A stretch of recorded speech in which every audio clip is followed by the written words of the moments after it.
প্রাকৃতিক চিকিৎসা নিন আধুনিক ফার্মাকোলজির ভিত্তিতে। হ্যাঁ, ঠিকই শুনেছেন। এর গুরুত্বপূর্ণ বিষয়টি নিয়ে আজকে কথা বলবো। প্রাকৃতিক চিকিৎসা বা ন্যাচারাল ট্রিটমেন্ট বললেই বা শুনলেই আমাদের মাথায় বা সাধারণত অনেকের মাথায় এই ব্যাপারটি আসে যে এটি একটি পুরাতন পদ্ধতি। প্রকৃতির মধ্য থেকে পাওয়া বিভিন্ন গাছ-গাছড়া বা ভেষজ দিয়ে চিকিৎসা। এটিকে অনেকে প্রাচীন পদ্ধতি হিসেবে মনে করেন বা এই কারণে এটিকে এভয়েড করেন।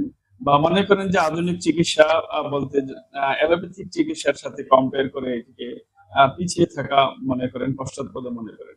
এই ধারণার কিছু বাস্তবসম্মত কারণও রয়েছে। তো আজকে আমি আলোচনা করব যে প্রকৃতি থেকে পাওয়া এই সমস্ত ভেষজ উপায়গুলো দিয়ে আধুনিক এবং বৈজ্ঞানিকভাবে চিকিৎসা দেওয়া সম্ভব, এবং এই গবেষণা এতদূর উন্নতি হয়েছে। তো প্রথমে আমি একটু ভূমিকা দিব আসলে মানুষ বা প্রাণীর সাথে এই উদ্ভিদের সম্পর্ক সৃষ্টির আদি লগ্ন থেকে অবিচ্ছেদ্য।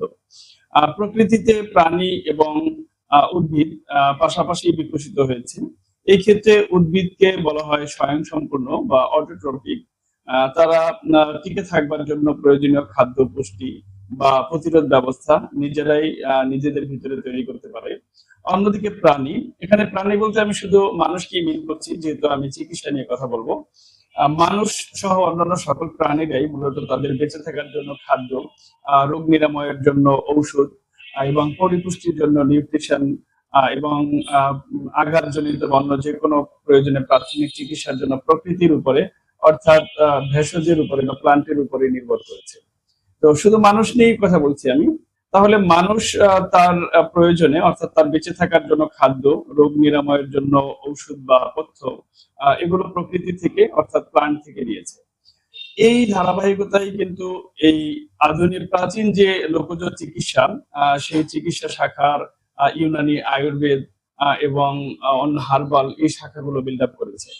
তো এগুলো মানুষের অভিজ্ঞতার লব্ধ জ্ঞান থেকে বিকশিত হয়েছে। মানুষ অভিজ্ঞতা অর্জন করেছে, আবার তার ভিত্তিতে সে সেটি প্রয়োগ করেছে, আবার নতুন অভিজ্ঞতা অর্জন করেছে। এইভাবেই ইউনানি, আয়ুর্বেদ, হার্বাল বা লোকজ এই ভেষজ চিকিৎসার বিকাশ লাভ করেছে। কিন্তু বর্তমান যুগে এই সময়ে কিন্তু এই অভিজ্ঞতালব্ধ জ্ঞানের পাশাপাশি বিজ্ঞানের দুটি শক্তিশালী শাখা গড়ে উঠেছে। সেটি হচ্ছে ফার্মাকোলজি এবং ফাইটোকেমিস্ট্রি। তাহলে এবার আমরা বিষয়টি এর সাথে যুক্ত করতে পারি যে মানুষের যে অভিজ্ঞতালব্ধ জ্ঞান বা বিজ্ঞান এবং বর্তমানে যে আধুনিক ফার্মাকোলজি, এই দুটি ক্ষেত্রকে আমরা বিবেচনায় রেখে যদি ভেষজ নিয়ে কথা বলি, তাহলে আদিকাল থেকে মানুষ যে ভেষজকে বা প্লান্টকে তাদের নিজেদের প্রয়োজনে ব্যবহার করেছে, বিশেষ করে ঔষধ হিসাবে, তার ধারাবাহিকতায় যে সকল শাখাগুলো গড়ে উঠেছে সেগুলো ছিল অভিজ্ঞতালব্ধ। তারা জানতো যে এই ভেষজটি মানুষের এই কাজে লাগে বা এই রোগের চিকিৎসায় এটি ব্যবহার করা যায়, কিন্তু তারা তার কার্যক্রম জানতো না। এবং অভিজ্ঞতালব্ধ হওয়ার কারণে, পরীক্ষা নিরীক্ষা করবার সুযোগ না থাকবার কারণে তাতে কিছু ভুল প্রয়োগ রয়েছে, এবং যুগ যুগ ধরে এই প্রয়োগের মধ্য দিয়ে কিছু অপপ্রয়োগের সুযোগ তৈরি হয়েছে, বা মানুষ প্রকৃত প্রয়োগটা ভুলে গিয়ে এর ভুল প্রয়োগ করতে শুরু করেছে। তো এই ক্ষেত্রে আধুনিক ফার্মাকোলজির গুরুত্ব বর্তমান সময়ে, বিশেষ করে অ্যানালিটিক্যাল যে টেকনিক, বিশেষ করে এখানে এইচপিএলসি, এনএমআর, এই সমস্ত প্রযুক্তি বা এই সমস্ত যে গবেষণা, তার মাধ্যমে একটি উদ্ভিদের মধ্যে কি কি উপাদান রয়েছে, অর্থাৎ তার যে ঔষধি উপাদান, ফাইটোকেমিক্যাল কি কি রয়েছে এবং সেগুলো মানবদেহে কি কি সুনির্দিষ্ট কাজ করে, এগুলো নিয়ে যথেষ্ট গবেষণা হয়েছে।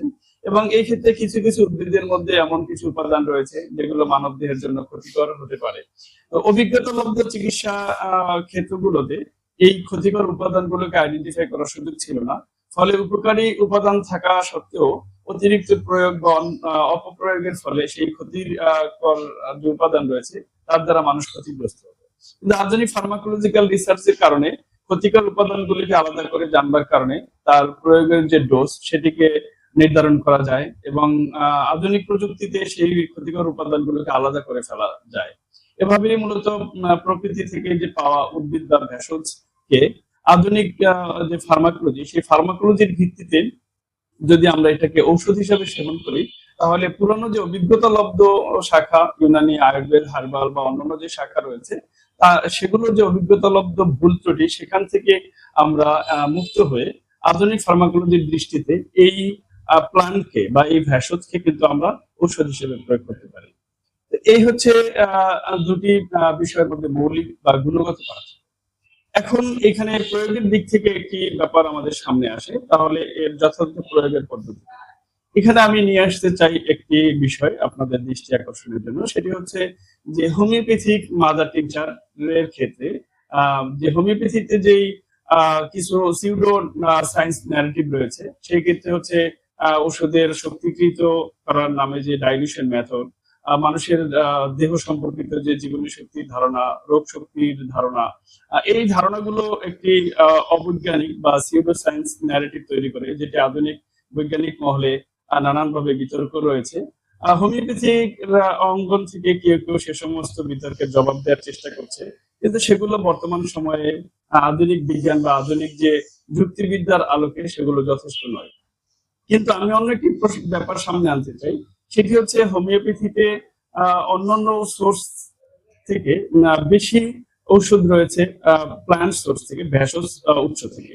এবং এই ভেষজ উৎস থেকে হোমিওপ্যাথি অনুযায়ী যে ঔষধ তৈরি করা হয়, তার প্রথম ধাপ হচ্ছে মাদার টিংচার।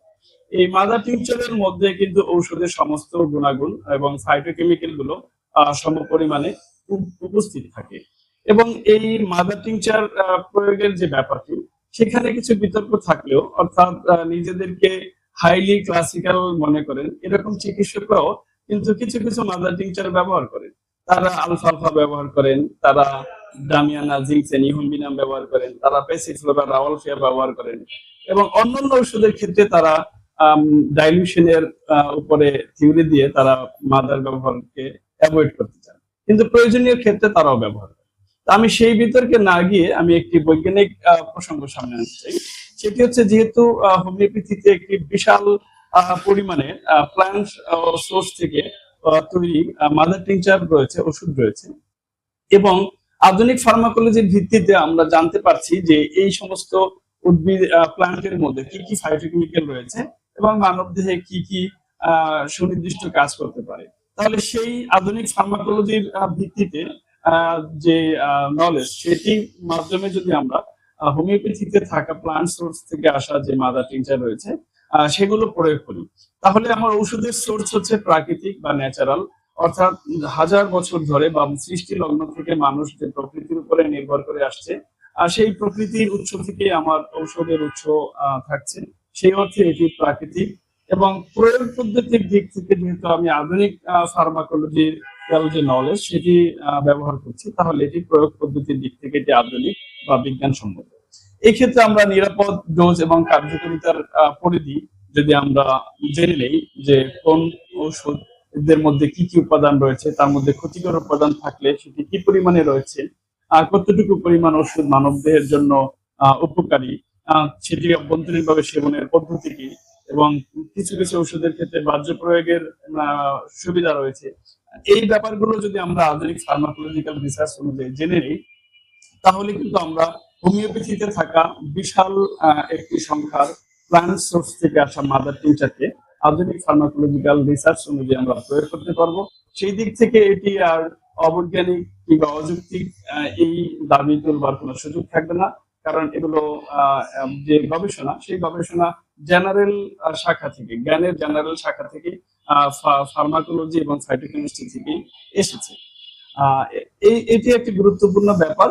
এই ক্ষেত্রে একটি আমাদের দৃষ্টিভঙ্গিগত সংযোজন প্রয়োজন, সেটি হচ্ছে আমাদের যে বর্তমান সময়ে মানুষের যে রোগ ব্যাধি সম্পর্কিত যে ধারণা, তার যে আধুনিক যে পরীক্ষা নিরীক্ষা, সেগুলো শরণাপন্ন হতে হবে।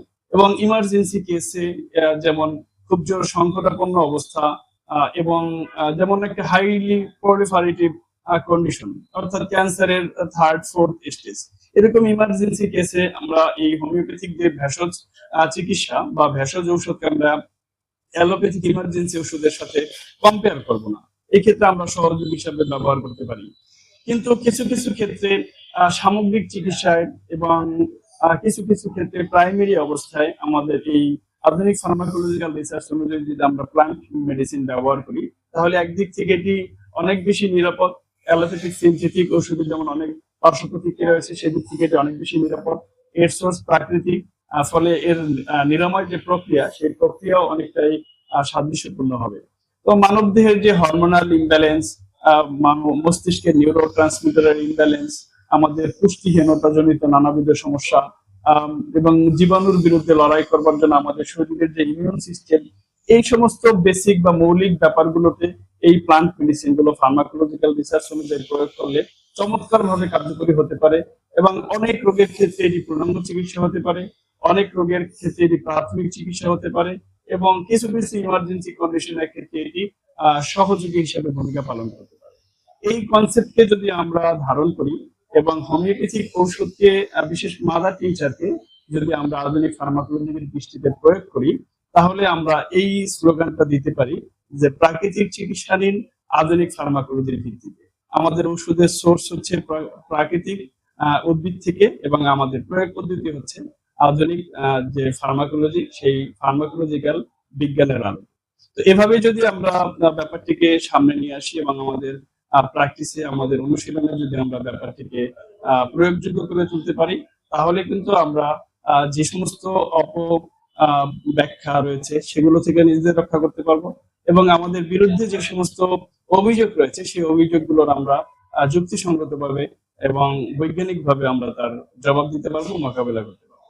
আমার মনে হয় সামনের দিনে সিনথেটিক কেমিক্যাল বা আধুনিক অ্যালোপ্যাথিক ওষুধ, সেগুলো থেকে অনেক মানুষ প্রাকৃতিক চিকিৎসার দিকে ঝুঁকছেন। আমরা যদি তাদের সামনে প্রাকৃতিক চিকিৎসাকে বিজ্ঞানসম্মত উপায়ে হাজির করতে পারি, তাহলে দুইটি কাজ হবে। একটি হবে মানুষ এটিকে দ্রুত গ্রহণ করবে, অন্যদিকে পার্শ্ব প্রতিক্রিয়া বা পার্শ্ব প্রতিক্রিয়াহীন ভাবেই মানুষ প্রকৃতির মধ্যে থাকা উপাদান থেকে নিজেদের রোগারোগ্যের করতে পারবে, সেরে নিতে পারবে ব্যাপার। তো এই ব্যাপারটি আজকে আলোচনা করলাম। আমি বলতে চাচ্ছি যে প্রাকৃতিক চিকিৎসা নিন আধুনিক ফার্মাকোলজির ভিত্তিতে। অবশ্যই ইমার্জেন্সি বা সিভিয়ার কোনো কন্ডিশনের ক্ষেত্রে বর্তমান যে চিকিৎসা পদ্ধতি রয়েছে সেটি গ্রহণ করতে হবে। সহনশীল এবং ডিজিজ বেসিসে অনেক ডিজিজের চিকিৎসায় এই প্রাকৃতিক সোর্স থেকে আসা ঔষধ দিয়ে চমৎকার ভাবে করা সম্ভব। সেই ক্ষেত্রগুলো আমাদের চিকিৎসকদেরও জানতে হবে এবং সাধারণ মানুষের সামনে সেই তথ্যগুলো তুলে ধরতে হবে, যেন তারা এই প্রাকৃতিক যে ট্রিটমেন্ট সিস্টেম তার দ্বারা উপকৃত হতে পারে। তো যারা এতক্ষণ ধরে আলোচনা শুনছেন, আপনাদের সকলকে ধন্যবাদ জানাচ্ছি, আপনাদের প্রতি কৃতজ্ঞতা জানাচ্ছি। আমার সাথেই থাকবেন এবং প্লান্ট মেডিসিন নিয়ে এর ফার্মাকোলজিক্যাল নলেজ অনুযায়ী এর প্রয়োগ ক্ষেত্র নিয়ে আমি নিয়মিত কথা বলি। আমার এই আইডিতে প্রায় 100-র মতো প্লান্ট মেডিসিন নিয়ে বৈজ্ঞানিক আলোচনা রয়েছে, সেগুলো আপনারা শুনতে পারেন। আইডিতে ফলো দিবেন এবং আমার আলোচনা ভালো লাগলে ভিডিওটি শেয়ার করবেন। আপনাদের কোনো মতামত থাকলে সেটি কমেন্ট করে জানাবেন। Thank you.